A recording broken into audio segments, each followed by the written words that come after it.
Ravi de vous retrouver pour ce nouveau numéro de votre magazine Éco-Débat consacré à l'actualité économique sur le continent. Un chiffre pour introduire cette émission, 60 milliards de francs CFA et 50 millions de francs CFA d'amende.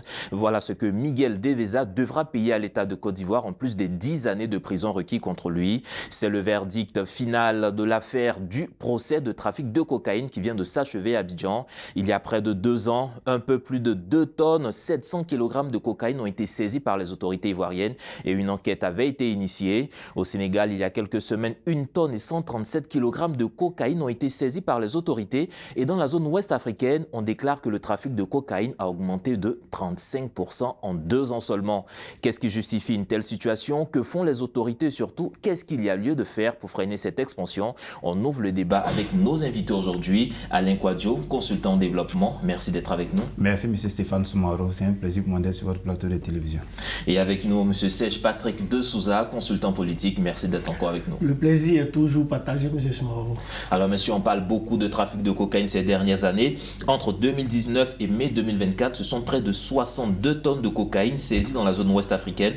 Un chiffre considérable. Pourquoi, selon vous, les cartels de la drogue intensifient-ils leurs manœuvres au niveau de l'Afrique de l'Ouest? Merci M. Stéphane Soumaro. Il est important de noter que la question de la prolifération de la drogue est très pendante. Elle se pose avec beaucoup plus d'acuité ces dernières années en Afrique subsaharienne, principalement en Afrique de l'Ouest. Il est important de noter qu'au demeurant, l'Afrique de l'Ouest était une zone de transit. Mais depuis peu, principalement depuis les années 2010, la tendance est inversée. L'Afrique de l'Ouest est devenue une zone de forte consommation, même de production. Et selon les statistiques de l'ONU en 2010, 33 tonnes de cocaïne ont transité par l'Afrique. 18 tonnes étaient destinées à l'Europe. On se pose la question de savoir les 15 tonnes restantes étaient restées où ça? Certainement pour la commercialisation et la consommation sur le plan régional. Quelles sont les raisons qui pourraient expliquer cette prolifération de consommation de drogue ou de ce commerce illicite ou subversif au niveau de l'Afrique subsaharienne? On pourrait évoquer plusieurs raisons. Premièrement, la question du blanchiment d'argent. Aujourd'hui, nul ne peut se voiler la face que le commerce de drogue est un commerce qui est très lucratif, qui génère beaucoup d'argent. À titre d'exemple, en 2013, la zone ouest africaine, en termes de trafic de marchandises, en termes de trafic de drogue, a généré environ 1,25 milliard de dollars, soit près de 3 à 4 milliards de francs CFA. Donc on se rend compte qu'il y a une question de manne financière qui est en jeu. C'est un commerce qui génère beaucoup d'argent. Deuxièmement, il y a aussi la question de la pauvreté, de la précarité du système financier et économique dans nos États. Vous savez, il se pose la problématique de la recherche de l'emploi, les activités informelles qui ne prospèrent pas, et les jeunes sont exposés, les jeunes deviennent vulnérables. Les jeunes ne peuvent que s'adonner à certaines activités telles que la drogue. Il y a aussi l'instabilité sociopolitique qui gangrène nos pays ouest-africains, ce qui entraîne une porosité des frontières. Du coup, il y a un certain commerce qui se développe, sans oublier la question du terrorisme, qui est aussi un autre facteur qui permet aussi de blanchir l'argent issu du trafic de drogue. Donc voici pêle-mêle certaines raisons qui pourraient expliquer cette flambée, qui pourraient expliquer cette recrudescence de ce phénomène, de ce fléau qui est en train de gangréner et détruire notre jeunesse. Alors, M. De Souza, vous, quelle lecture vous faites? Il a donné déjà plusieurs exemples, mais il a évoqué aussi le taux de consommation, en tout cas l'aspect consommation. On sait que l'Afrique, c'est une population à majorité jeune. Est-ce que c'est cette cible-là que les cartels de la drogue ciblent? Ou bien on est toujours dans le contexte de zone de transit? Déjà, il faut maintenir ce contexte de zone de transit. Parce que jusqu'à aujourd'hui, on se rend compte que la plupart des marchandises qui sont interceptées sur la Méditerranée transitent par les pays africains, notamment la Côte d'Ivoire, le Mali, consorts. Mais il y a une grande partie qui arrive dont la destination est l'Amérique du Sud et le Brésil. Donc ça veut dire que l'objectif pour les trafiquants, enfin le réseau des cartels, c'est de déplacer, puisque l'intensification de la répression au niveau de l'Europe et de l'Amérique est vraiment à grande échelle.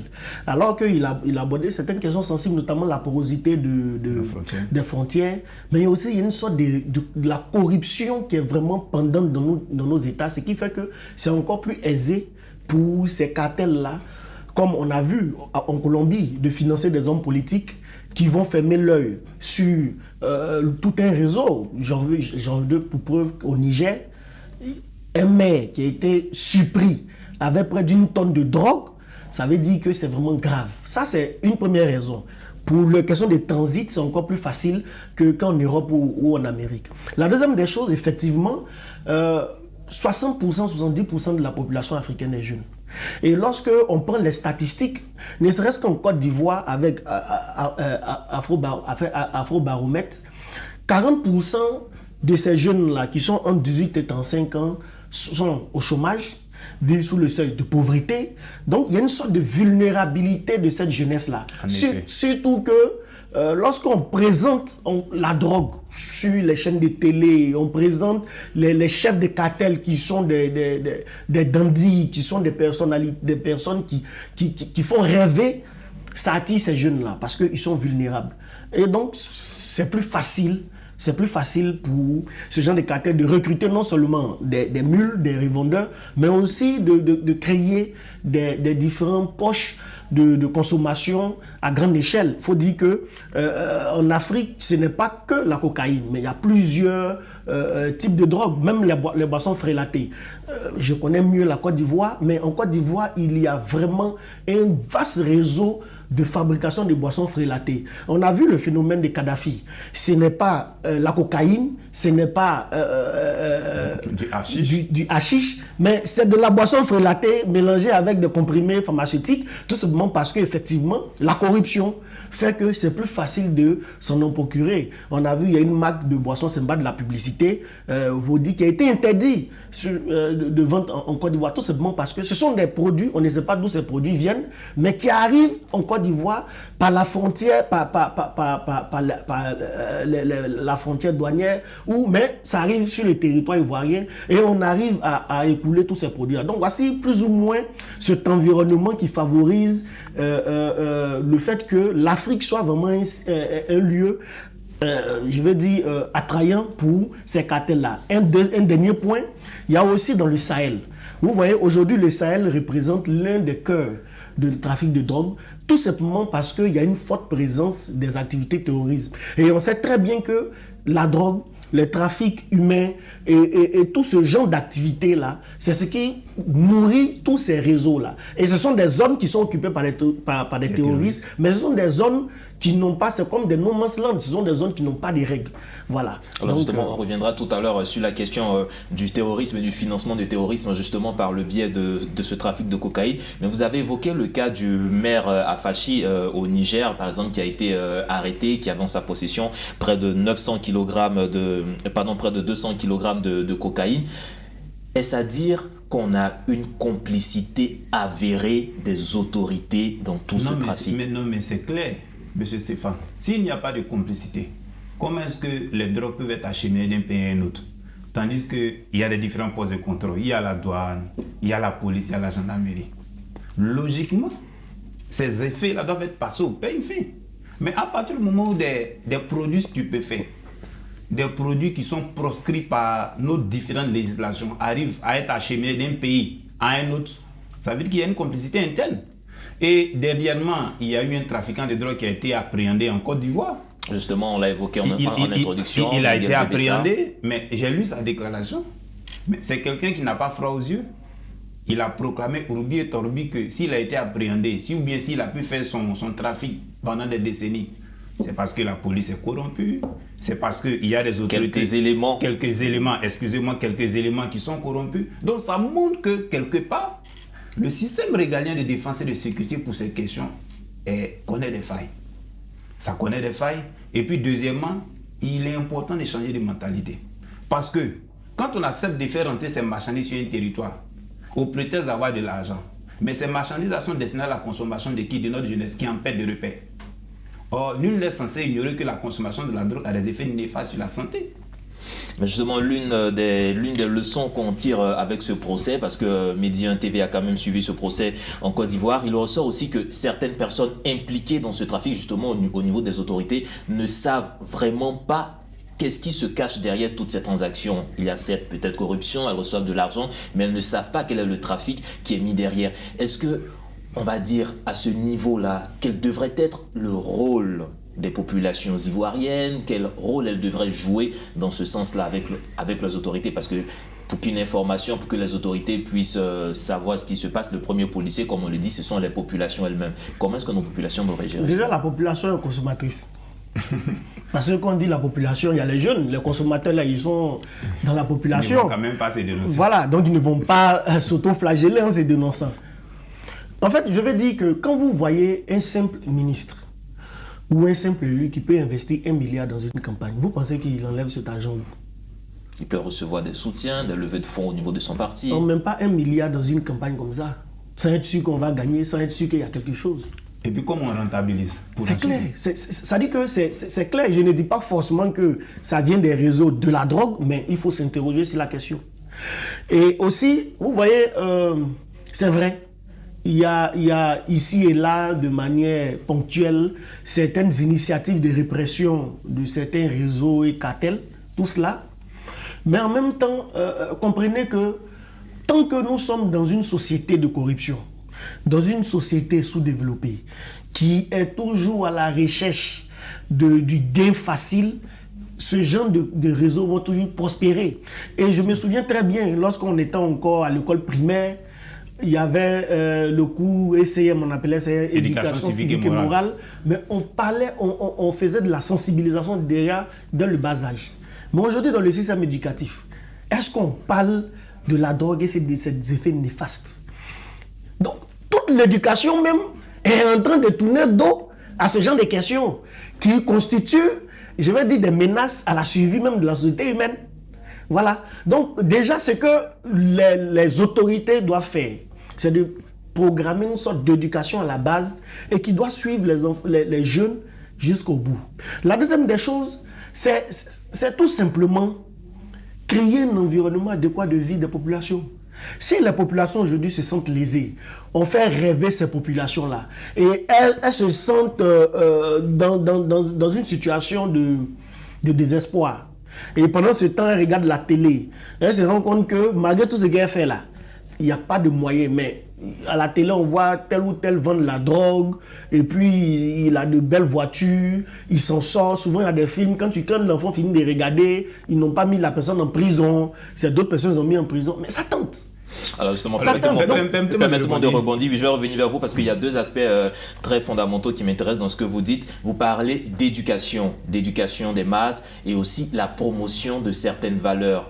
Au-delà de ça, vous parlez de corruption. Et là, j'ai voulu rebondir depuis l'entame de vos propos. Quand on regarde un peu les différents rapports que nous avons eus, on voit par exemple en Guinée-Bissau où en novembre 2021, 980 kg de cocaïne ont été saisis par la police. Et chose étonnante, 975 kg de cette cocaïne est portée ou sont portées disparues. Ça veut dire qu'il y a certaines personnes à l'intérieur qui font ressortir cela. Donc, on revient à la question de corruption, question de valeur et d'éducation. Moi, je retiens ces deux notions fondamentales et je vous laisse rebondir. Je suis d'accord avec vous.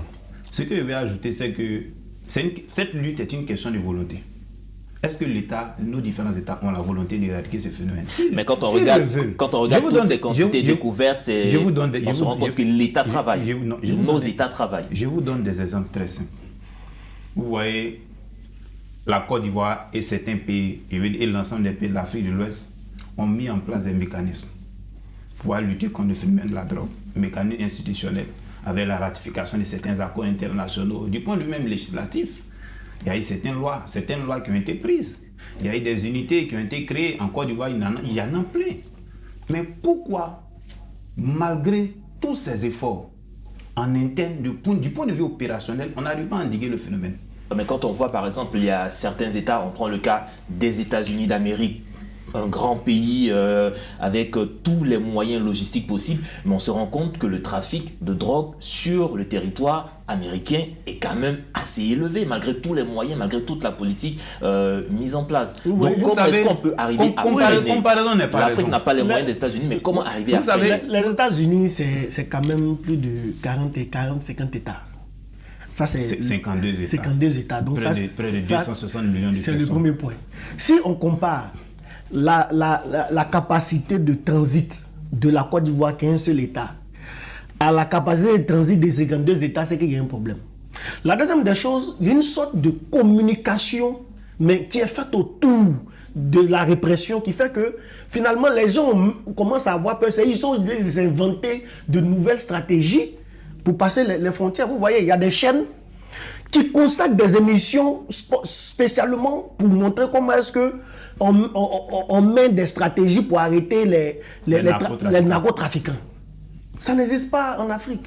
En Afrique, c'est quand est-ce qu'on monte une émission documentaire spéciale pour dire, bon, ce documentaire-là, c'est pour dire aux narcotrafiquants que depuis l'aéroport jusqu'à leur domicile, voici tout ce qu'on met en place pour les arrêter.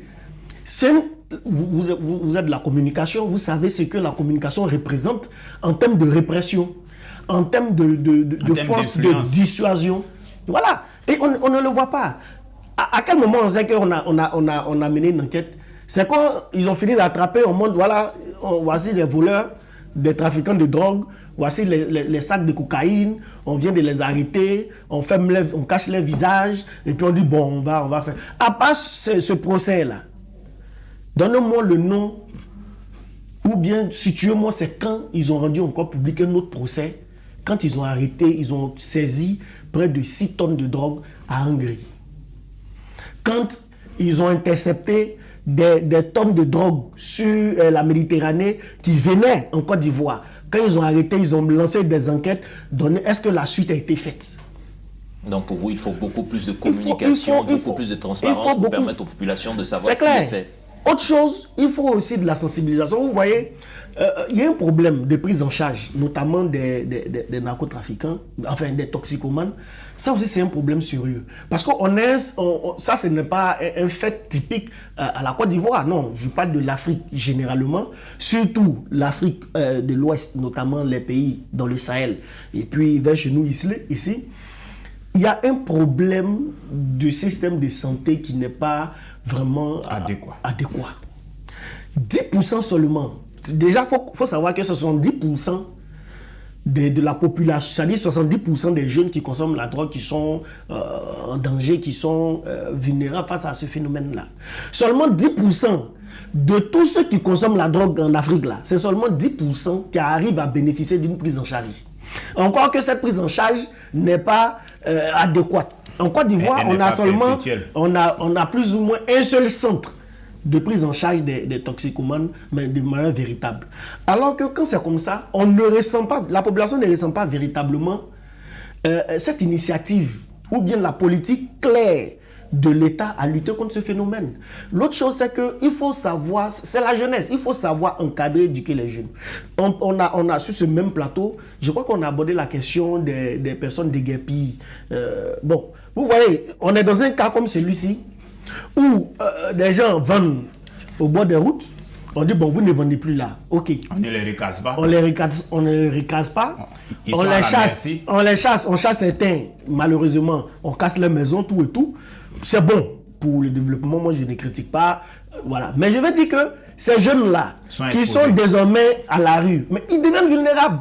Imagine-toi, ce jeune-là, il dit, mon frère, je te donne seulement 5 grammes à 500 francs, tu peux vendre à 2500 francs, ni vu ni connu, à 2500 francs rapidement.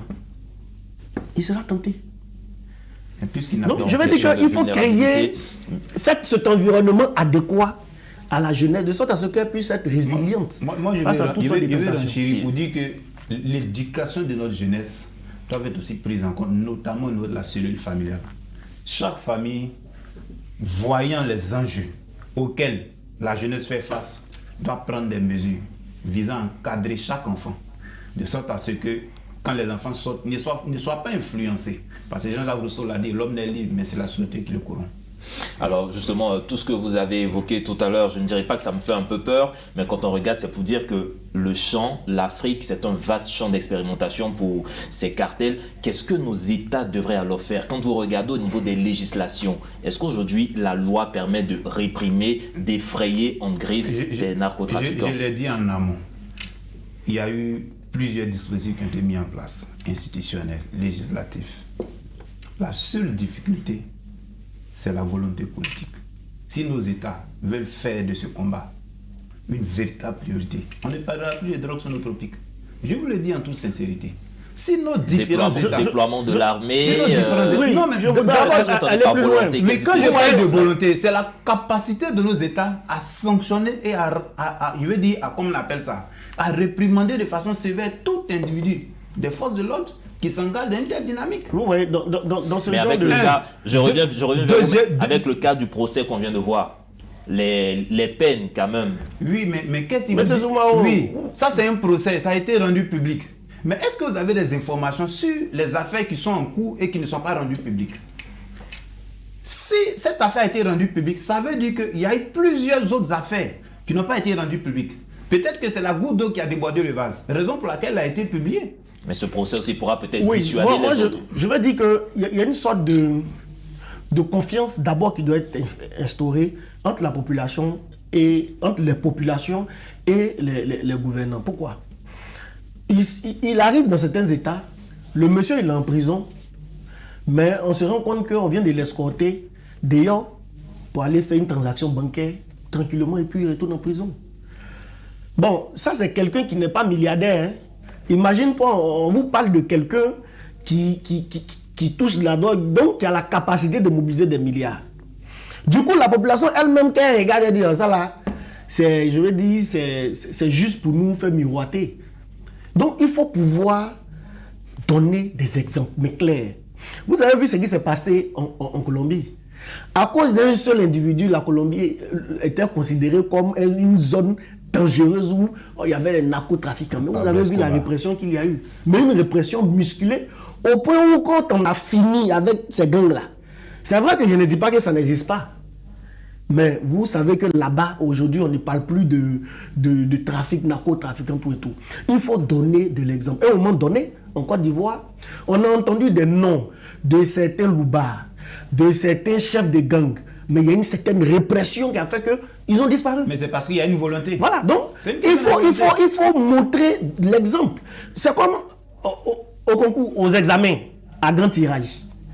Mais pour montrer l'exemple, il suffit seulement qu'on soupçonne quelqu'un, jeune, on l'a attrapé là. C'est-à-dire que toutes les chaînes de télé, je ne prends pas un cas spécifique de la Côte d'Ivoire, c'est un peu partout, toutes les chaînes de télé en parlent, on montre l'individu et on dit voici les sanctions qui seront appliquées à cet individu-là. Vous voyez, ce qui fait que les autres ont peur.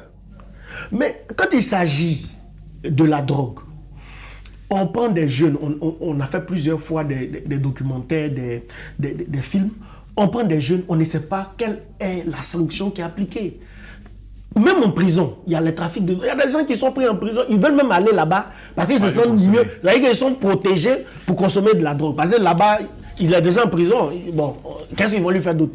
Donc il va consommer. Donc je veux dire qu'il faudrait que nos États puissent gonfler véritablement les muscles et mettre en place une bonne politique commune de répression de ces cartels-là. À la limite même, renforcer les différentes frontières. Ce qui fait que moi, j'ai eu la chance de passer par la route Burkina-Côte d'Ivoire. Mais je veux dire, quand je sors de la Côte d'Ivoire, où je ne sais pas que je suis en train de sortir d'un pays. Il y a la frontière, effectivement. Mais la frontière qu'on voit là, maintenant, c'est contrôlé. Qu'on voit dans les pays occidentaux, avant de rentrer, c'est contrôlé. C'est-à-dire, toi-même, tu trembles. C'est pas comme ça. Et donc, il faudrait que les États africains puissent voir ces questions-là. La deuxième des choses, il y a une question d'intégration qui doit être prise en compte. Lorsque l'Europe mène une politique, quand la France mène une politique, quand l'Allemagne mène une politique, c'est dans le cadre de l'Europe. Je ne demande pas qu'il y ait une intégration africaine formellement constituée comme ce qu'on voit en l'Union européenne, mais je parle d'une sorte d'intégration sérieuse qui ne tient même pas compte des différentes divergences politiques, mais géopolitiques, parce que c'est un phénomène social qui menace toute la population africaine. Parce qu'au final, nous partageons un espace commun. Donc, le marché économique, là, il est commun. Le Mali fait de l'élevage, la Côte d'Ivoire a besoin de la viande. Donc, on a pratiquement les mêmes, le destin commun, comme on le dit. Donc, il faudrait que cette intégration se fasse vraiment sérieuse, de manière sérieuse, mais sur ce genre de questions-là, de sorte à ce que la même dimension de la répression qui sera appliquée en Côte d'Ivoire, c'est la même réaction qui est appliquée peut-être au Mali, au Niger, au Burkina. En tout cas, travailler à freiner cette dynamique de prolifération de cocaïne et de drogue sur le continent africain. On voit ce sont des personnes valides même qui sont affaiblies par la consommation. C'est un système qui affaiblit le dynamisme économique de nos États. Mesdames et messieurs, trafic de cocaïne en Afrique de l'Ouest, comment nos États peuvent y pallier? On en parlait avec nos invités du jour, Alain Kouadio, consultant en développement, et Serge Patrick de Souza, consultant politique. Merci en tout cas pour vos contributions. Merci. Et le débat se poursuit chez vous pour une Afrique meilleure et plus résiliente. Mesdames et messieurs, c'est ici que se termine cette émission. Vous pourrez la retrouver sur notre site internet www.mediantv.com. Agréable suite de programme sur nos antennes.